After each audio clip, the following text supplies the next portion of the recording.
Hello everyone, welcome back to Gyanarthi. तो चलिए आज स्टार्ट करते हैं अपना chapter number 5, major domains of the earth. तो हम ज्योग्राफी की क्लास 6 की एनसीईआरटी कर रहे हैं, ठीक है। तो आज हम पढ़ेंगे अर्थ के मेजर डोमेन्स के बारे में।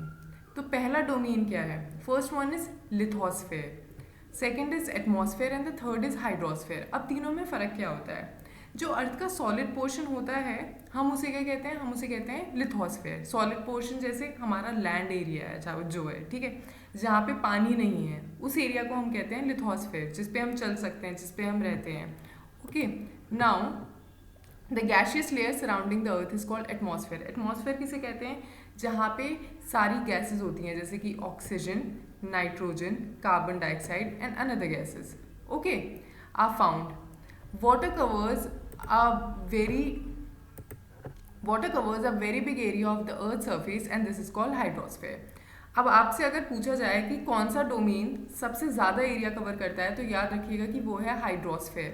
हाइड्रोस्फेयर वो एरिया है अर्थ का जहाँ पर हमें पानी मिलता है, जैसे कि हमारे oceans, lakes, river. Okay, so hydro is related to water. The hydrosphere comprises water in all its form, that is ice, water and water vapor.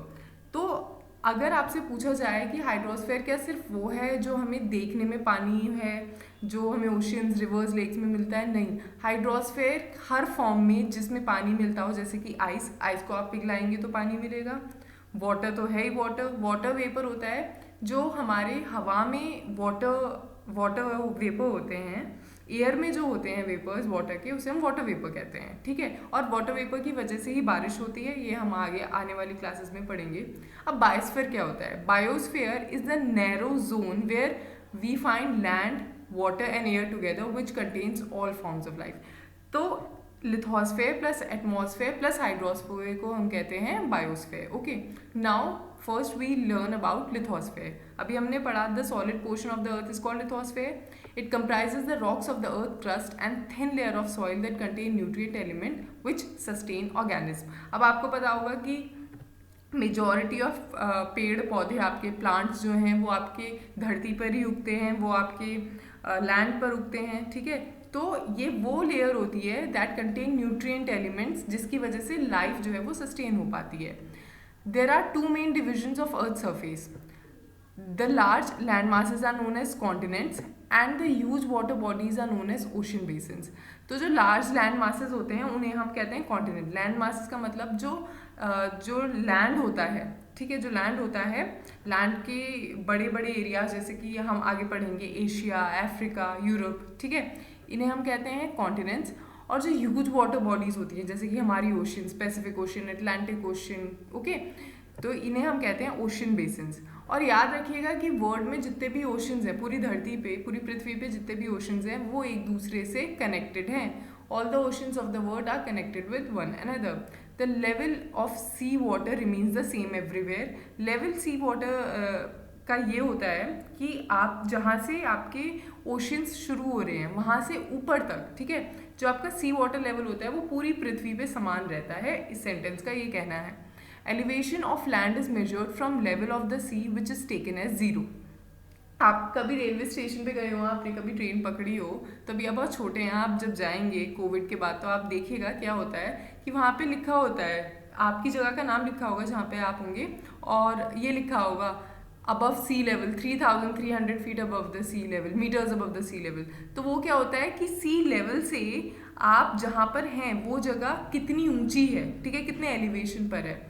और जो एलिवेशन बेस होता है वो लिया जाता है आपका 0, ठीक है, 0 से हमारा एलिवेशन बेस स्टार्ट होता है.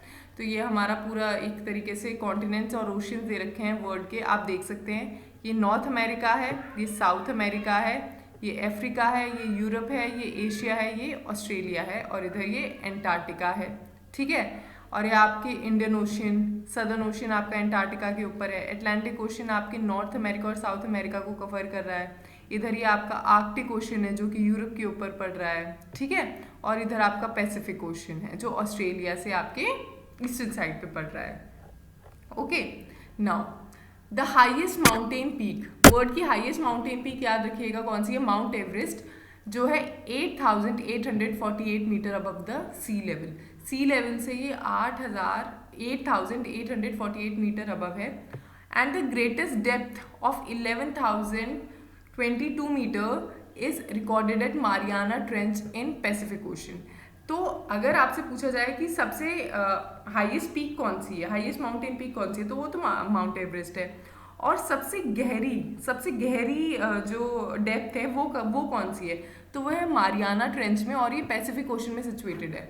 अब आप देख सकते हैं कि जो हाईएस्ट पीक है वो ग्रेटेस्ट डेप्थ से कितनी छोटी है, देख रहे हैं। So this is what our earth is all about, it's all about mystery. Okay, continents, कितने कॉन्टिनेंट्स हैं? 7 मेजर कॉन्टिनेंट्स हैं। कौन कौन से हैं? एशिया है, यूरोप है, अफ्रीका है, नॉर्थ अमेरिका है, साउथ अमेरिका है, ऑस्ट्रेलिया है और एंटार्क्टिका है। एक बार अगर आप दोबारा देखना चाहें तो स्टार्ट करते हैं, north America, south America, Europe, Africa, Asia, Australia and at last Antarctica. Okay, अब सबसे बड़ा कौन सा कॉन्टिनेंट है? Asia is the largest continent. It covers 1/3 of the total land area of the earth. Asia covers 1/3 of the total land area of the अर्थ, याद रखिएगा। और ये सबसे बड़ा कॉन्टिनेंट है, और ये कॉन्टिनेंट जो है पूरी तरह ईस्टर्न हेमिस्फीयर में है। ओके, हमने हेमिस्फीयर पिछले चैप्टर्स में पढ़े थे। और एशिया के बीच से कौन सा आपका लाइन निकलती है, कौन सा ट्रॉपिक निकलता है? Tropic of Capricorn passes through this continent. Tropic of Capricorn passes through the Asian continent. Asia is separated from Europe by Ural mountains on the west. Okay, तो एशिया और यूरोप को कौन से माउंटेन्स डिवाइड करते हैं? Ural mountains divide करते हैं। The combined land mass of Europe and Asia is known as Eurasia. Europe plus Asia is Eurasia. Europe is much smaller than Asia. Europe जो है एशिया से काफ़ी छोटा है and the continent lies west of Asia. जैसे यहाँ पे देखिए, ये आपका एशिया है पूरा, ठीक है, और ये आपका यूरोप है। ओके, ये आपके यूरल माउंटेन्स हैं जो आपके एशिया और यूरोप को डिवाइड कर रहे हैं। ओके, और अगर हम एशिया और यूरोप को प्लस कर दें ऐसे, तो इसे हम कहते हैं यूरेशिया। ओके, ठीक है। Now the Arctic circle passes through it. जो आर्कटिक सर्कल है आपका, वो यूरोप के ऊपर से पास करता है and Europe is bounded by water bodies on the 3 side. देखिए 3 साइड, ऊपर आर्कटिक ओशन है, इधर अटलांटिक ओशन है और नीचे आपका मेडिटेरियन सी है। Okay, so Europe is covered by water bodies on it's 3 sides. आप याद रखेंगे ये चीज़। अफ्रीका एशिया के बाद सबसे बड़ा कॉन्टिनेंट है। It's the second largest continent after Asia and the equator और 0 degree latitude runs almost through the middle of the continent. याद रखिएगा ये बात, ठीक है। अफ्रीका एक बार मैं दिखा देती हूँ कहाँ पर है अफ्रीका। ये आपका ये रहा, और ये एशिया के बाद सेकेंड लार्जेस्ट कॉन्टिनेंट है, ठीक है। A large part of Africa lies in the northern hemisphere. अब आपको मैंने बताया था कि जब इक्वेटर आप बीच से काटेगा, ठीक है, इक्वेटर काटता है आपको, वो 0 डिग्री लैटिट्यूड होता है, तो ऊपर वाला पोर्शन आपका कहता है नदर्न हेमिस्फीयर और छोटे वाला कौन सा है आपका? Southern hemisphere. तो अफ्रीका मेजरली जो है वो नदर्न हेमिस्फीयर में पड़ता है, ठीक है।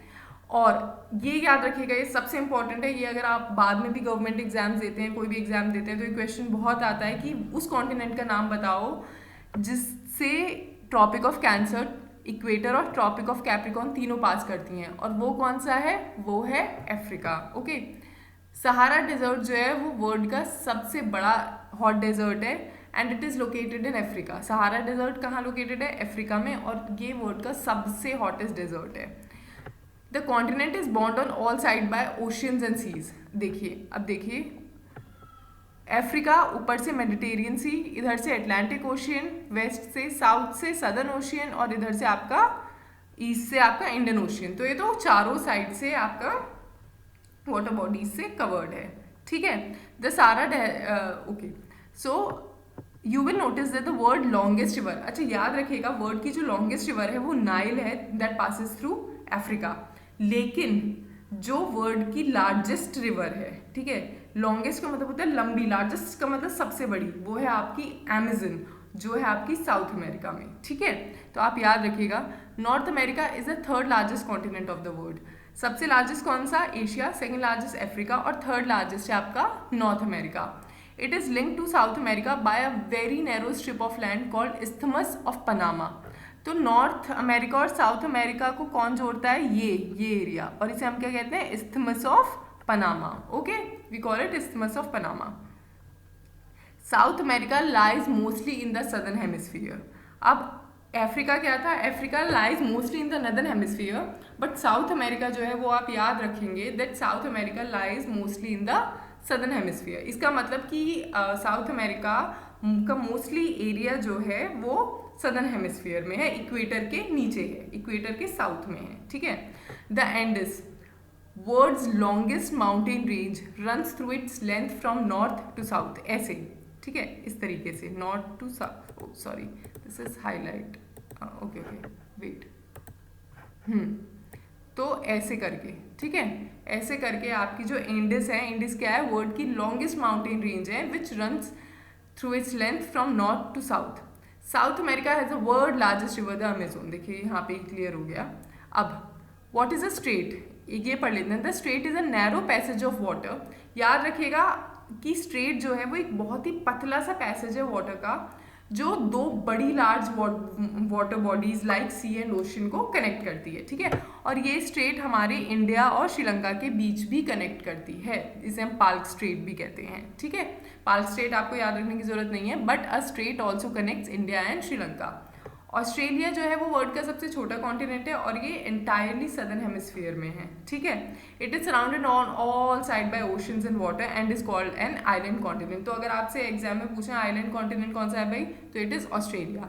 Antarctica, Antarctica lies completely in the southern hemisphere, मैंने दिखाया था आपको एंटार्क्टिका सबसे नीचे है and it is a very huge continent. The southern pole, जो आपका सदर्न पोल है वो ऑलमोस्ट एंटार्क्टिका के बीचों बीच ही पड़ता है and it is located in the southern polar region. It is permanently covered with thick ice sheet, मोटी ice sheet से covered है ये। There are no permanent human settlement। देखिए permanent human settlement एंटार्क्टिका में इस वजह से नहीं है क्योंकि वो इतना ज़्यादा ठंडा है, इतनी एक्सट्रीम सिचुएशन है, टेम्परेचर है वहाँ पर कि इतनी ठंड में लोग रह ही नहीं सकते हैं। Many countries have research stations in Antarctica. India also has research station there, और इंडिया के रिसर्च स्टेशन के नाम क्या है, मैत्री एंड दक्षिण गंगोत्री, याद रखेंगे आप, ठीक है। क्या क्या है, मैत्री एंड दक्षिण गंगोत्री। हाइड्रोस्फीयर मैंने बताया था, hydro is related to water, तो जिंदगी में कभी भी हाइड्रो वर्ड आ जाए ना तो याद रखिएगा या तो ये पानी से रिलेटेड एनिमल है, या ये पानी से रिलेटेड फिश है, या ये पानी से रिलेटेड, मतलब जो भी ये वर्ड है ये पानी से रिलेटेड या ये पानी से रिलेटेड ट्री है। जैसे कि हम सब जानते हैं अर्थ को ब्लू प्लैनेट भी कहा जाता है। Which planet is known as a blue planet, or earth is known as a blue planet. 71% of the earth is covered with water, याद रखिएगा कि 71% अर्थ हमारी वाटर से कवर्ड है और 29% लैंड है, okay. Hydrosphere consist of water in all forms, मैंने पहले भी बताया था। वाटर इन ऑल फॉर्म्स से क्या मतलब है, जो वाटर ओशंस में है, जो रिवर्स में है, जो लेक्स में है, जो आइस इन ग्लेशियर्स है, मतलब कि जो बर्फ जमी हुई है, अंडरग्राउंड वाटर। आपको ये जान के हैरानी होगी कि वाटर अंडरग्राउंड भी मिलता है, तभी आपने देखे होंगे वो बड़े बड़े कुएं जो होते हैं उनमें से आप बाल्टी, मूवीज में देखा होगा, अब तो ऐसे नहीं देखने को मिलता, लोग उसमें से पानी निकाल रहे होते हैं, वो पानी उनमें भरा नहीं जाता, वो अंडरग्राउंड वाटर ही होता है। हमारे अर्थ में वो अंडरग्राउंड वाटर होता है, ठीक है। And water vapour in the atmosphere all comprises of the hydrosphere. अब ये जो पानी है, ठीक है, ये 97% of the earth water is found in ocean and is too salty for human use. इसका मतलब ये हो गया कि 100% में से 97% पानी तो पीने योग्य है ही नहीं, पीने के लायक है नहीं, क्योंकि वो इतना ज़्यादा सॉल्टी है कि आप पी ही नहीं पाएंगे। और बचा जो 3% that is found in the form of ice sheet, glaciers और underground water, and a very small percentage is available as fresh water for human use. Hence, despite being a blue planet, we face a shortage of water. तभी आपने सुना होगा कि लोग कहते हैं कि पानी बचाओ, पानी बचाओ। क्यों बचाओ? इसी वजह से बचाना है, क्योंकि इतना पानी होने के बाद भी जो वाटर हम यूज़ कर सकते हैं वो बहुत ही कम अमाउंट में है हमारे पास, okay. Oceans, ocean are the major part of hydrosphere, they are all interconnected. हमने पहले भी पढ़ा था कि सारे ओशंस एक दूसरे से इंटरकनेक्टेड हैं। The ocean waters are always moving. अब देखिए, जब सारे इंटरकनेक्टेड है और फ्लोइंग स्टेज में, तो नॉर्मल सी बात है कि पानी ऐसा नहीं है जो पानी आज पैसिफिक ओशन में है, हो सकता है वो एक साल बाद अटलांटिक ओशन में मिले, हो सकता है एक साल बाद इंडियन ओशन में मिले, ठीक है। The 3 chief movements of water are waves, tides and ocean currents. तो 3 चीफ मूवमेंट कौन से हैं ओशन वाटर्स के? वेव्स हैं, टाइड्स हैं और ओशन करेंट्स हैं। The 5 major oceans of the world are, 5 major oceans world के कौन कौन से हैं? Pacific Ocean, Atlantic Ocean, Indian Ocean, Southern Ocean and the Arctic Ocean in order of their size. इसका मतलब सबसे बड़ा कौन सा हुआ, पैसिफिक ओशन, फिर हुआ हमारा अटलांटिक ओशन, फिर हुआ हमारा इंडियन ओशन, फिर हुआ सदर्न ओशन, और सबसे छोटा हमारा कौन सा है, आर्कटिक ओशन। अभी आप सबसे ज़्यादा ये याद रखिएगा, सबसे बड़ा कौन सा है, पैसिफिक ओशन, और सबसे छोटा है हमारा Arctic ocean. Okay, the Pacific ocean is the largest ocean, it spread over 1/3 of the earth. Okay, Mariana trench जो डीपेस्ट पार्ट है अर्थ का, it lies in the Pacific ocean. The Pacific ocean is almost circular in shape, almost circular है shape में। Asia, Australia, north and south America surrounded by it. एक बार मैं आपको दिखा देती हूँ, आपकी डाउट क्लियर हो जाएगा। ठीक है, ये देखिए, ये आपका पैसिफिक ओशन है। ठीक है, ये आपका पैसिफिक ओशन है, इधर ये एशिया और ऑस्ट्रेलिया को कवर करे हुए है। ठीक है, ईस्टर्न साइड पे, और वेस्टर्न साइड पे देखिए, ये देखिए कंटिन्यूटी है। ठीक है, गोल है, क्योंकि earth is round, it's in a form of sphere. ठीक है, तो इधर पैसिफिक ओशन, इधर ऐसे समझ लीजिए आप, ये एशिया है और इधर हम ऑस्ट्रेलिया मान लेते हैं। ठीक है, ओके, तो इधर ईस्ट साइड से अपने, अच्छा हम पैसिफिक ओशन से देखते हैं, पैसिफिक ओशन की वेस्ट साइड पे कौन से पड़ते हैं हमारे, इधर तो आप ऊपर आपका एशिया पड़ गया, इधर आपका ऑस्ट्रेलिया हो गया, और ईस्टर्न साइड पे north America and south America. Okay, and it is almost circular in shape, वो आपने पढ़ ही लिया है। अब आता है हमारा Atlantic ocean. Atlantic ocean second largest ocean है वर्ल्ड का, और अटलांटिक ओशन एस शेप में है।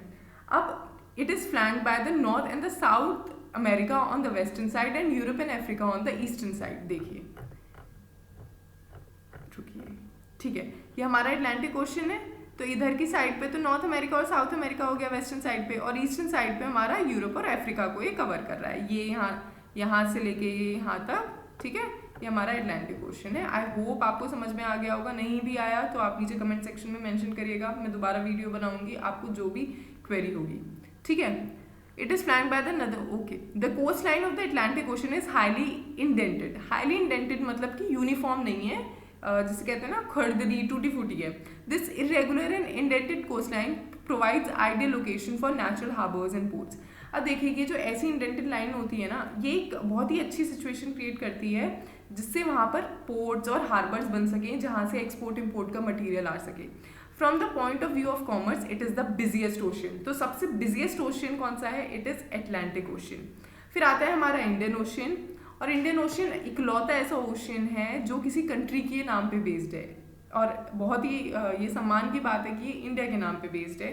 The shape of ocean is almost triangular. India की शेप कैसी है, ट्राइंगुलर है। In the north it is bounded by Asia, north में ही एशिया से बाउंडेड है।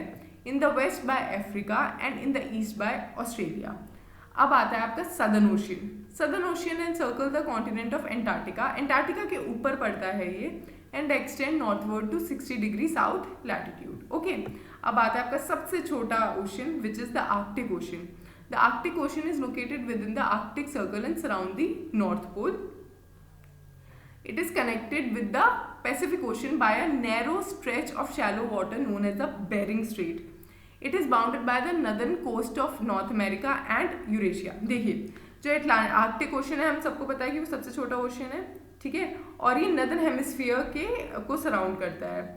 ओके, और ये आपका पैसिफिक ओशन से कैसे जुड़ता है, by a narrow stretch of shallow water known as the Bering Strait. Okay, अब याद रखिएगा। अब आती है हमारे एटमॉस्फेयर की बारी।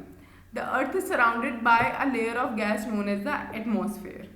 This thin blanket of air is an integral and important aspect of the planet. It provides us with the air we breathe and protect us from the harmful effect of sun rays. ये तो मुझे mention करने की ज़रूरत ही नहीं है कि atmosphere कितना इंपॉर्टेंट है। एटमॉस्फेयर की डेफिनेशन क्या होगी, ये थिन ब्लैंकेट है एयर का, and it is an important part of a planet. अगर एटमॉस्फेयर नहीं होगा ना, तो हम लोग 2 मिनट में will all die. Okay, so atmosphere is this important. It provide us with the air we breathe, और जो हार्मफुल रेज होती हैं सन की, उससे हमें बचाता है। लेकिन ऐसा नहीं है कि एटमॉस्फेयर एक ही होता है, एटमॉस्फेयर काफ़ी डिविजन्स में है जो हम पढ़ेंगे। एटमॉस्फेयर की हाइट कितनी होती है, 1600 किलोमीटर, और ये 5 लेयर्स में डिवाइडेड होता है। कितनी लेयर्स में, 5 लेयर्स में, on the basis of composition, temperature and other properties. These layers starting from the earth surface are called, अगर हम अर्थ सरफेस से स्टार्ट करें तो ये लेयर कौन कौन सी हैं, सबसे नीचे वाली को हम कहते हैं, फर्स्ट लेयर को हम कहते हैं ट्रोपोस्फेयर। ट्रोपोस्फेयर के बाद आती है हमारी स्ट्रेटोस्फेयर। स्ट्रेटोस्फेयर के बाद आती है मीजोस्फेयर, और मीजोस्फेयर के बाद आती है हमारी thermosphere, and at last comes the exosphere. Okay, now ये लेयर आपको याद करनी है, कितनी लेयर है, 5 है, 5 है। सबसे पहले ट्रोपोस्फेयर, फिर स्ट्रेटोस्फेयर, फिर mesosphere, thermosphere and at last it's exosphere. Okay, याद करना है, इसका कोई दूसरा तरीका नहीं है। The atmosphere is compose mainly of nitrogen and oxygen. तो एटमॉस्फेयर किन दो गैसेस से बना हुआ है, मेजरली नाइट्रोजन और ऑक्सीजन से, which make up 99% of clean dry air. Nitrogen 78% होती है, ऑक्सीजन 21% होती है, और जो अदर 1% होती हैं वो होती हैं आपकी carbon dioxide, argon, okay, and more, लेकिन वो काफ़ी कम अमाउंट में होती हैं, विद इन 1% होती हैं। Oxygen is the breath of life which contain nitrogen, oxygen is the breath of life. देखिए, जो जिस सांस को लेके हम जिंदा रहते हैं उसे हम ऑक्सीजन कहते हैं। वाइल नाइट्रोजन जो है वो प्लांट ऑर्गेनिज्म, लिविंग ऑर्गेनिज्म की ग्रोथ में बहुत हेल्प करती है। कार्बन डाइऑक्साइड भी बहुत ज़रूरी होती है और बहुत ही कम अमाउंट में प्रेजेंट होती है। The amount is important. देखिए, कार्बन डाइऑक्साइड भी बहुत ज़रूरी है, ठीक है, लेकिन क्या होता है जब कार्बन डाइऑक्साइड बहुत ज़्यादा बढ़ जाती है ना, तो उससे ग्रीन हाउस इफेक्ट होने लगता है, वो हम अभी बढ़ेंगे, ठीक है। ऑक्सीजन ब्रेथ है, ब्रेथ ऑफ लाइफ है, जो हम जिस गैस को लेके हम इनहेल करके हम जिंदा रहते हैं उसे हम कहते हैं ऑक्सीजन। और नाइट्रोजन जो है आपके ऑर्गेनिज्म के ग्रोथ में हेल्प करती है। कार्बन डाइऑक्साइड कैसे हेल्प करती है, जो भी हमारी सन से रेज आती है ना वो उसे ट्रैप कर लेती है और हमारी अर्थ को वार्म रखती है। It is also essential for the growth of plant. The density of atmosphere varies with height, The density of atmosphere varies with height. It is maximum at sea level and decreases rapidly as we go up. जैसे जैसे हम ऊपर जाते रहते हैं, आपने देखा होगा कि जो भी माउंटेनियर्स होते हैं, अगर आप में से कोई भी बच्चा डिस्कवरी देखने में बहुत इंटरेस्टेड हो तो आपने देखा होगा कि जो भी माउंटेनियर्स ऊपर जाते रहते हैं माउंटेन्स पे, उनकी बैक पे एक मतलब सिलेंडर्स होते हैं, ठीक है, वो होते हैं आपके ऑक्सीजन सिलेंडर्स होते हैं, कि क्योंकि जब आप ऊपर जाते रहते हैं तो डेंसिटी ऑफ एयर कम होती जाती है, तो आप कैसे सांस लेंगे, आप कैसे ऑक्सीजन इनहेल करेंगे जब ऊपर ऑक्सीजन कम होती जाती है हाई एल्टीट्यूड्स पे, ठीक है। तो एल्टीट्यूड के साथ साथ एयर की डेंसिटी कम होती जाती है और टेम्परेचर भी कम होता जाता है। The temperature also decreases as we go up. The atmosphere exerts pressure on the earth. This varies from place to place. Some area experience high pressure and some area experience low pressure. Air moves from high pressure to low pressure. हमेशा याद रखिएगा, हवा जो है, air जो है, it moves from high pressure to low pressure, और moving air को हम क्या कहते हैं, moving air को हम कहते हैं wind. Biosphere, the domain of life. Now, biosphere क्या है? Biosphere एक narrow zone है. It is a narrow zone of contact between land, water and air, ठीक है। जैसे आप देख रहे हैं एटमॉस्फेयर, हाइड्रोस्फेयर, लिथोस्फेयर, ओके, इन सबको कंबाइन करके जो नैरो वो बनता है ना, कॉन्टैक्ट जोन जो होता है इन तीनों का, उसे हम कहते हैं biosphere. It is in this zone that life that is unique to the planet exist. There are several species of organisms that may vary in size from microbes and bacteria to huge animals. देखिए, आपने देखा होगा rat कितनी छोटी होती है, elephant कितना बड़ा होता है, ठीक है। हम ह्यूमंस की अलग ही मॉर्फोलॉजी होती है, we can talk, we can communicate, जबकि एनिमल्स जो हैं उनकी एक डिफाइंड लैंग्वेज हमें तो अभी तक पता नहीं चली है। All the living organism include human are linked to each other in the biosphere for survival. देखिए, और सबका मौजूद होना बहुत ज़रूरी है इस प्लैनेट को सस्टेन करने में, इस अर्थ को सस्टेन करने में। The organism in the biosphere में ब्रॉडली भी divided into plant kingdom and the animal kingdom. अब ये कह रहे हैं कि ऑर्गेनिज्म इन द बायोस्फीयर को हम दो पार्ट्स में डिवाइड कर देते हैं, plant kingdom and animal kingdom, okay. तो 3 domains of the earth, 3 domains कौन कौन से आपके, लिथोस्फेयर, हाइड्रोस्फेयर और आपका जो हो गया एटमॉस्फेयर। द 3, देखिए यहाँ पे हाइड्रोस्फेयर, लिथोस्फेयर, एटमॉस्फेयर, ओके। तो ये जो 3 डोमेन्स है, तो 3 domains of the earth interact with each other and affect each other in some way or the other. For example, cutting of forest for fulfilling our needs of wood और clearing land for agriculture may lead to fast removal of soil from slopes. अब देखिए, अगर हम forest cut करते हैं, ठीक है, तो एक तो हमारे को ऑक्सीजन कम मिलेगी because it is the plant which make oxygen for us, ठीक है। दूसरा, स्लोप से आपका सॉइल जो है वो हटता चला जाएगा। सिमिलरली अर्थ सरफेस में भी change due to natural calamities like earthquakes. Earthquakes आने की वजह से आपको पता है कि तोड़ फोड़ हो जाती है और पूरा सरफेस की जो मॉर्फोलॉजी है वो बदल जाती है. For example there could be submergence of land as happened in the case of tsunami recently. Tsunami 2005 में आई थी, आपके दिसंबर में आई थी, और उसमें क्या हुआ था कि अंडमान एंड निकोबार के जो कुछ पार्ट्स थे वो पानी के वाटर के अंदर चले गए थे. Discharge of waste material into lakes and rivers make the water unsustainable for human use. It also damages other form of life. देखिए क्या होता है, अगर आप एक बात बताइए, आपका ग्लास है पानी का और उसमें कुछ गिर जाता है, ठीक है, उसमें कूड़ा गिर जाता है, उसमें कुछ भी गिर जाता है, तो आप उसे नहीं पी पाएंगे ना. तो ऐसे ही जब आप एक वाटर बॉडी में को गंदा कर देते हैं तो वो वाटर आपके किसी यूज़ के नहीं रह जाता.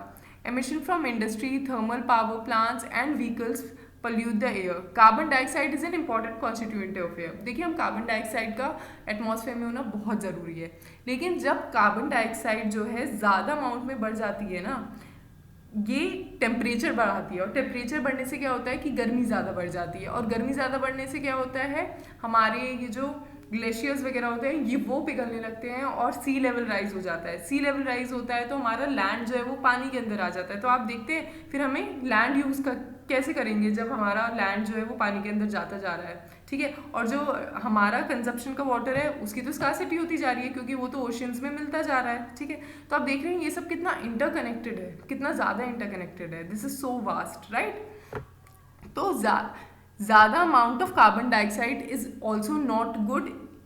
जब ये बढ़ जाती है एटमॉस्फेयर में तो हम उसे कहते हैं global warming. There is thus a need to limit the use of resources of the earth to maintain the balance of nature between the domains of the lithosphere, atmosphere and the hydrosphere. That's it for today.